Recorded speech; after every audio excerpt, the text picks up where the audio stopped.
گزارش کرتا ہوں کہ ایک سورہ فاتحہ تمام شہداء ملت داخلیہ بالخصوص شہداء اسلام اور امام خمینی اور تمام شہداء جو اس انقلاب کے راستے میں زندگی سے چلے گئے تمام کے لیے ایک سورہ فاتحہ۔ بسم اللہ الرحمن کلم دفتر قائد ملت جعفریہ علامہ سید سعد علی نقوی، ان کے مسئولین دفتر بالخصوص شعبہ زائرین کے مسئول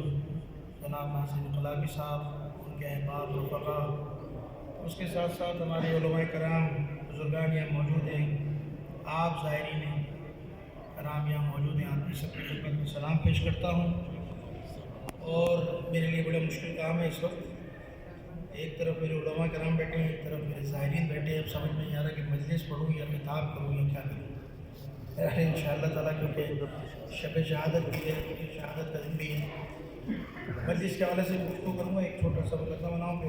جو موضوع ہے ہمارا اس پر انشاءاللہ تعالیٰ آئیں گے۔ دیکھیے، پروردگار عالم نے اسلام کو، قرآن کو انسان کی ہدایت، انسان کی رہنمائی کے لیے بھیجا، اور اسلام ایک ایسا کامل نظام ہے انسان کی زندگی گزارنے کے لیے۔ کوئی شعبہ زندگی کا ایسا نہیں ہے کہ جو اسلام کے دائرے سے باہر ہو۔ اسلام صرف نماز، روزہ، حج، زکوٰۃ اس کا نام نہیں ہے، بلکہ اسلام ایک جامع نظام ہے،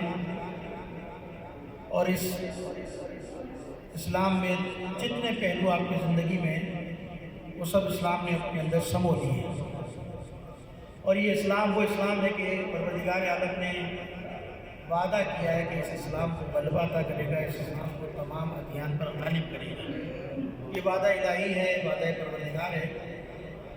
کب ہوگا اس کے بارے میں تھوڑا سا اشارہ آپ کے سامنے کروں گا، لیکن یہ طے ہے کہ پروردگار اس دین اسلام مبین کو غلبہ دے گا، پوری دنیا کا غلبہ ہوگا۔ قرآن کی آیت جو میں نے آپ کے سامنے تلاوت فرمائی، اس میں پروردگار عالم نے اسی غلبے کی بات کی ہے اور کہا هو الذی ارسل رسولہ بالہدی ودین الحق، اپنے رسول کو ہدایت کے ساتھ، دین حق کے ساتھ بھیجا، اور ایسا دین لے کر بھیجا کہ جو بالآخر تمام ادیان پر غالب آئے گا۔ اسلام کے مقابلے میں کوئی دین باقی نہیں رہے گا، دین اسلام سب پر غلبہ پائے گا، اسلام کا غلبہ ہوگا پوری دنیا کے اندر۔ اور کیوں غلبہ نہ ہوگا؟ اس لیے کہ دین اسلام ان دین عند اللہ الاسلام، خدا کا پسندیدہ دین ہے، خدا نے اسے پسند کیا ہے، خدا نے اسے ہمارے لیے انتخاب کیا ہے، منتخب کیا ہے اس دین کو۔ پروردگار اس دین کو غالب کرے گا، پوری دنیا میں اس دین کا غلبہ ہوگا۔ کیونکہ ظاہرین بھی بیٹھے دو چار باتیں کے حوالے سے کروں کہ دین کے غلبے سے مراد ایسا نہیں ہے کہ سابقہ بہت سارے ادیان اس دنیا میں موجود ہیں، اور بہت سارے ادیان ایسے تھے جو موجود تھے، ختم ہو گیا، ان کا نام و نشان مٹ گیا، تاریخ میں بس ان کے حوالہ جات رہ گئے، حوالے رہ گئے کہ فلاں صدی کے اندر فلاں دین کے ماننے والے ہوا کرتے تھے، فلاں صدی کے اندر فلاں دین کے فالوور ہوا کرتے تھے، ان کی عبادت، ان کی رسومات، ان کے مذہبی معاملات ذکر ہے تاریخ کے اندر، اس طرح ہوا کرتے تھے، اس طرح عبادت کرتے تھے، اس طرح اپنی مذہبی رسومات کو انجام دیا کرتے تھے، بالآخر ختم ہو گئے۔ سوال یہ ہے کہ کیا دین اسلام بھی انہی ادیان کی طرح ہے کہ زمانے کے گزرنے کے ساتھ ساتھ، انسانی خیالات کی تبدیلی کے ساتھ ساتھ، معاشرے کے تغیر کے ساتھ ساتھ دین اسلام کمزور ہوگا، بالآخر کیا دین اسلام ختم ہو جائے گا؟ کیا دین اسلام بھی انہی ادیان کی طرح ہے؟ جیسے میں کہہ چکا کہ آپ کے سامنے بہت سارے ادیان ایسے تھے، ختم ہو گئے، ان کا وجود نہیں ہے۔ تو کیا دین اسلام بھی کوئی ایسا دین ہے کہ بالآخر ایک وقت ایسا آئے گا، زمانہ بدلے گا، حالات بدلیں گے، لوگ بدلیں گے، مسائل بدلیں گے، صورتحال بدلے گی، اور بالآخر دین اسلام آہستہ ایسا کمزور ہوگا، ختم ہو جائے گا، اس لیے دوسرا دین بھی آئے گا، جگہ لے لے گا؟ ایسا نہیں، یاد رکھیے گا۔ اور یہ بھی یاد رکھیے گا دین اسلام کا غلبہ کوئی خاص ایسا نہیں ہے کہ کوئی خاص ریاست کے اندر دین اسلام کا غلبہ ہوگا۔ مثلاً 57-58 اسلامی ممالک ہیں، علماء کرام کوشش کریں، محنت کریں، آپ حضرات محنت کوشش کریں، آپ سمجھتے ہیں کہ دین اسلام کا غلبہ یہ ہوگا کہ بالآخر 57-58 ممالک سے نکل کر